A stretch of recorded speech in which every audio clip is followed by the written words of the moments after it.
Welcome to the Athletic Approach, where we will guide you through the intricate maze of the mind in sports. The Athletic Approach is brought to you by Culture in Sport, where we believe that culture is critical to long term success. I'm Kristen Banowski. And I'm Manisha and this is the Athletic Approach, where we don't just play the game, we understand it. Hello, Kristen. How are you today? Good, how are you? I'm not too bad, not too bad. The weather's actually okay today. Half of Manchester is sunny, the other half is like pouring it down with rain. But everyone always Oh, says it rains in Manchester, so it's the rainy choice. here today, which is not so great, but it was beautiful yesterday. Spent lots of time Oh, outside. oh, nice, Yeah. nice. So today we'll be talking about mindfulness and visualization. Um, and we obviously, yeah, so we've spoken before about what that entails and you've tried Mhm. that out. And some of the different techniques that we've discussed kind of, well, it ranges. So mindfulness overall kind of looks at your own self-awareness. And that can come in different ways. So we talked about mindful breath.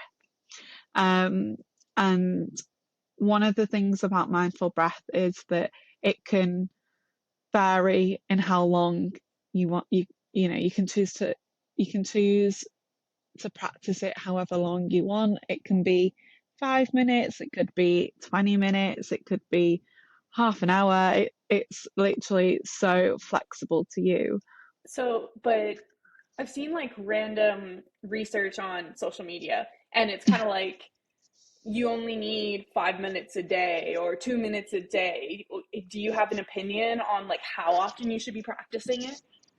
I think I don't have an opinion in the sense of there's like a strict amount of time that you've got to practice it.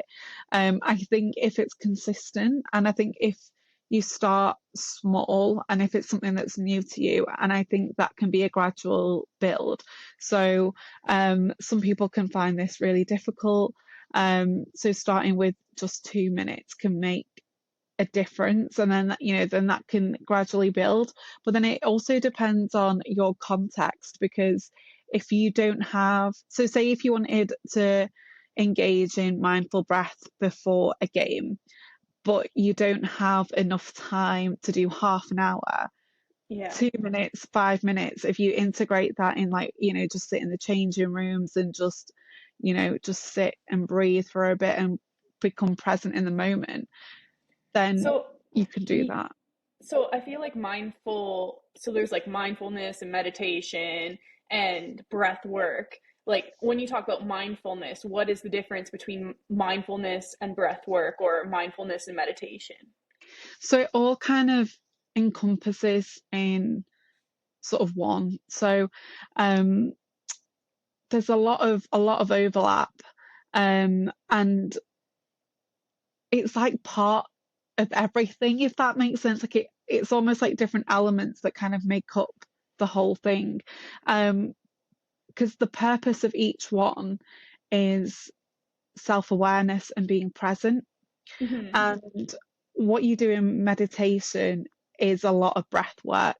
So it's honestly there isn't that much of a difference, but then some people can practice it in a different way, especially in like within like Buddhism. And there could be other elements within meditation, or if you kind of think about like your chakras. I don't know if you've like ever heard of I that have kind heard of of it. stuff. I don't know a lot, but I've heard about No. meditating to like different points. Like there's like your forehead, your heart. You could meditate looking at something, listening to something. Yeah, so I'd say that's a bit more of like the meditation side of it.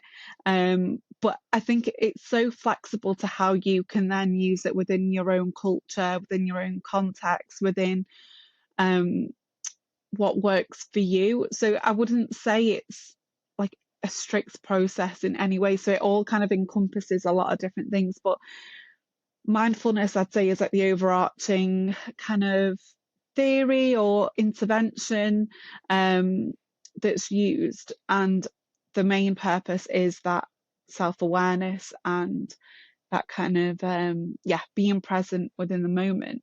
And Mhm. it's just that, yeah, those things come into it to help you to be present and be mindful. Um, So yeah, so that's one of the ways. The other way is um sort of mindful thinking, which we've spoken about with self-talk. So Hmm. again, a lot of overlap there with mindful thinking and self-talk.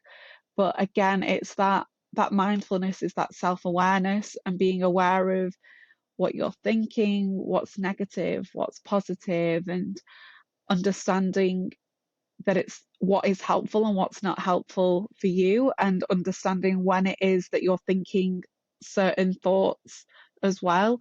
Um, and once you kind of have that awareness, you begin to understand what those triggers are, or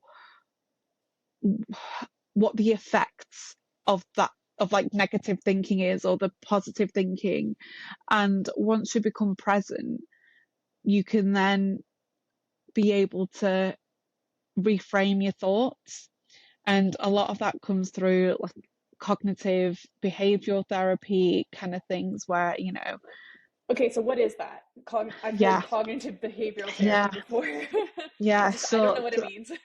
Yeah, no, that's fine. So cognitive behavioral therapy, so yeah, usually short into CBT. So it looks at basically reframing your thoughts. So you think one thing, and it's basically like challenging it and saying why you're thinking those thoughts, and almost like provide evidence as to why you're thinking this. And often people can't provide that evidence because it's irrational thinking, which means that it's something that they're thinking about something that doesn't actually exist. So if you're thinking that you're a bad team player, but you can't even provide an example of when you have been a bad team player, that's an irrational thought. Um, and that's kind of what that therapy sort of tackles, and the element of cognitive behavioral. So it looks at your cognition, so your thinking, but then also your behaviors from that, and what's helpful behaviors and what's not helpful behaviors. So it's how your thinking then manifests. So, for example, if you're having negative thoughts about yourself, and you don't feel like, yeah, you're the best player on the team, and then you're less likely to go for tackles, or you're less likely to speak your thoughts in like a group session. So those are like the behavioral aspects as a result of your cognitions, which is the thinking.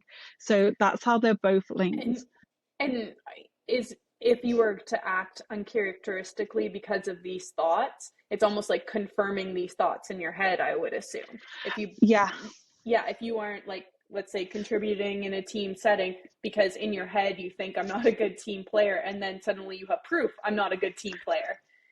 Yeah, so it is that cycle, but then it's getting to the root of, well, where did this come from in the first place? Maybe it could be a time in the past where they could have made a contribution, but someone might have shut it down. Um, and then it goes into wider things, because then, if we're taking that example, coaches or other people within this sports setting should provide a psychologically safe environment. Hmm. So that's why it's quite important to be mindful with your thinking. So that's kind of how self-talk and Yeah, CBT so I've aligns. I've used Headspace before, and they do a lot of basically acknowledging that you have a thought, and then but like seeing it from a distance.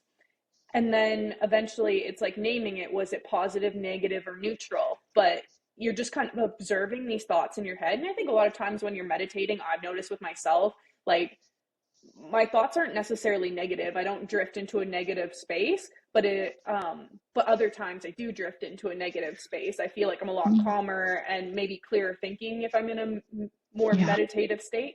But it's an interesting practice to try and bring into your regular life. So if you're in training or something, like I've done it before where I'm not focused and then I think about what I'm thinking about, and kind of naming those emotions or those thoughts in my head really helped me like put them aside and refocus on what I'm doing. Exactly. And I think something that you picked up on there, which I think is really important is the fact that you don't have to go into a negative space. It's not even just a case. It's so mindfulness. You don't have to use it if you're in a bad place to get you present. It can be that if you're struggling with concentration or focus generally, whether like it doesn't have to be for anything that's negative.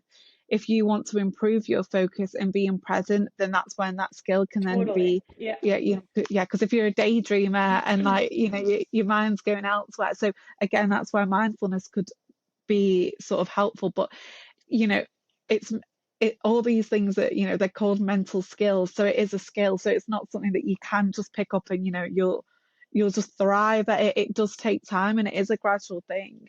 Because it's one thing practicing it and then actually applying it to when you're Totally. playing the sport. Yeah. And like doing it in training is easier than doing it when you're competing and stuff like that because there's less pressure and less external things happening to you. I know that I've gone through phases of being better and worse at these things. And definitely when I've been better, it's when I've been practicing outside of sport and committing time to that. Mm, yeah, no, absolutely. Um, yeah, yeah, exactly that. And it's one of those things because, again, going back to how it's a skill and then how you then integrate it. Because if you didn't practice it and you did that in competition, and then you're thinking too much about the skill that you end up making Yeah. the mistakes that you were worried about making. So that, yeah, so a good process is, to just sit in your room wherever, actually practice the skill, um, and then try and do it in training, and then actually then slowly, once you're comfortable with it, then try it within a competition. But then it's not like to say that because it's hard because it's not You have to be as like, aware. Yeah. yeah, and like as psychologists, we're not saying like, if you're playing football like on the pitch, we're not asking you to stand or sit on the Yeah. grass for like 2 minutes and practice mindfulness. It's that No. sort of integration of bringing you back into the moment, and Hmm. it's that skill that breath work or like doing body scans and stuff helps you to do, because it is a skill, is to be present. Yeah. um yeah. Yeah. So you mentioned body scans. I think that was our next one that we were going to talk about. Mm, yeah, so body scans, I love body scans. I do this when I can't sleep, and it helps so much. And I actually tried um that too. You mentioned before that body scans help you fall back asleep. I'm like, I'm going to try this. And it actually is really relaxing. Yeah, definitely. So body scans are where you essentially concentrate on your body from head to toe, but it's going into depth. It's not just head, shoulders, knees and toes. It's going from your from your Jesus. head from your head to sort of like, how your eyes feeling. Are they feeling heavy? Your ears, your nose, your mouth. Can you taste anything, sort of around your mouth? Your neck. How does your neck feel? And then your shoulders, are they a bit tense? And then going down to your chest and then to your tummy, and then arms as well, like on your upper arms, and then elbows, forearms, wrists, hands, fingers, and then literally then going all the way down to like the bottom half of your body, all the way, through to your knees, ankles, and then your toes. And it's that process where you literally scan your body through and, again, notice how it feels, and that makes you present in the moment because you're feeling the sensations that are going on in your body, and that kind of then puts you into relaxation. Is there like, I don't know, I don't want to put you on the spot for like, is there a reason why a body scan might be relaxing or um, help you if you're anxious or something like that versus like other mindfulness practices? So I think one of the things that helps is that you notice the tension within your muscles. And especially if you're someone that struggles with anxiety, they're very I'm like massively. this all the time. And then yeah, so that body scan helps you to like be self-aware about those, the places that you are feeling a little bit more intense. And but Yeah. then saying that, it depends on you, kind of your sport and how you best prepare before a game, because some people prefer being relaxed. Hmm. However, some people prefer to be a bit more stimulated, a bit more kind of like pumped before it, Yeah. to kind of match their levels of anxiety. But well, not even anxiety, but nerves, and nerves can be both a good thing and a bad thing. So sometimes having that is a benefit in itself to be able to perform And I'm sure it's well or very sport dependent too. Yeah. yeah, exactly. So yeah, so I think that's one of the key things, is that you are more in tune with your body and how it feels.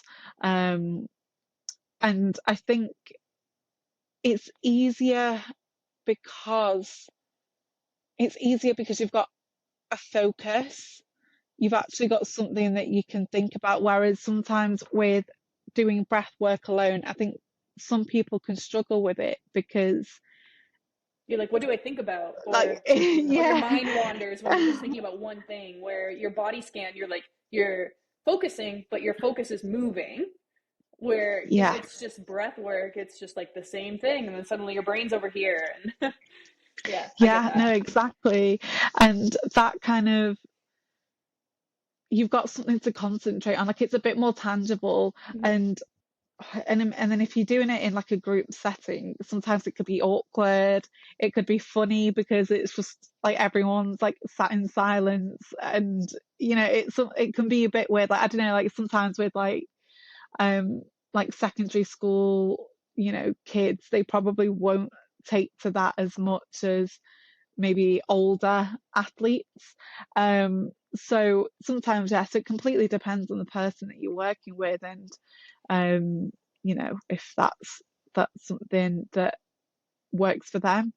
Um, and going back to that point, so I know that we spoke about, to help with the skill of mindfulness is actually having an object or a piece of Hmm. fruit, um, something that that has a smell, a taste to, so, and that's essentially because, again, you've got that focus. So taking the body scan, for example, you had the focus of your body, but if you have an object or a piece of fruit, you're then able to actually look at it, feel the weight of it, you can smell it, you can taste it, and again, you're present within that moment. So yeah, what was your experience of trying that? I actually really enjoyed this. I thought it was a really easy way to stay focused, and also there's like so many senses involved in it too. It's not just your visual, or you're feeling your breathing or whatever. Like, it's in your hand, you can smell it, you can taste it. Um it's obviously, most fruits pretty visually appealing, and it's really cool because it's very simple. Like, if you're just eating something, you can take a moment and just really focus on it. And actually, I took a nutrition certification, and like, mindful eating is something that they preach all the time for people who are trying to lose weight. It's more or less a tactic to get you to slow down and feel your hunger cues, which isn't necessarily related here. But it's a strategy that they talk about all the time to try and help you be more aware of when you're actually hungry or when you're full. Um, Yeah. but slowing down when you're eating, I thought was an interesting thing, because I feel like a lot of our lives are very fast and chaotic, and eating is obviously something that we do often. And I think sometimes we forget to eat because it's nourishing us and providing us with nutrients, and we just do it because we're hungry and like get it out of the way so we can go do something else. And it really brings you back to the fact that you're making these choices for your body, and your body's like basically a high performance car that you're trying to fuel properly, and you could be putting bad gas into it, which is a little bit of a Mm, tangent from the mindful eating of the fruit, but like it really forces you to be more aware of how you're fueling yourself too. yeah. No, and I really like how you brought that element of like nutrition into it because I think that just shows how everything is so linked together. And Mm-hmm. it's not just like your physical training, it's not just your mental training, even like what you're putting into your body, it's also interconnected, which is why it's so important that athletes get that holistic support, and they have like that advice from like different sort of um professionals within like a Yeah. multidisciplinary team. So it's almost like you as a sports psychologist could be almost teaching or asking an athlete to do the same thing as like a nutritionist might be asking an athlete to do. It's to both of them involve increasing awareness. Both of them might have different goals, but it might involve the same practice so that it's not like you need to add two practices to your life. Yeah, and it's like, and then it's almost like that bigger goal at the end, and how like these different things can then actually help you to get there, even though there's overlap. And it Mm-hmm. is to get that, the athlete to where it is that they want to be for, optimal performance and stuff. So, yeah, absolutely. And that's a wrap for today's episode of The Athletic Approach. We hope you gain new insights into the mental dimensions of sport performance and are inspired to dive deeper into this fascinating field. The Athletic Approach is produced by Manisha and Dr. Jeremy Piasecki at Culture and Sports. If today's discussion sparked your curiosity and you want to learn more, head over to cultureandsports.com. We've got a wealth of resources, articles, and research to help you understand the mental game even better. And don't forget, you can also connect with us on your favourite social media platforms. Whether you're on Facebook, Instagram, Twitter, LinkedIn, TikTok, or YouTube, you can join our community for more insightful discussions, expert tips, and a behind the scenes look at the world of mental sports. Remember, the mind is a powerful tool in any athlete's training. The more you understand it, the better your game. So keep learning, keep growing, and keep pushing your limits. Thank you for tuning in to The Athletic Approach, where we go beyond the physical and explore the psychological. Until next time, stay strong, stay focused, and embrace the mental game.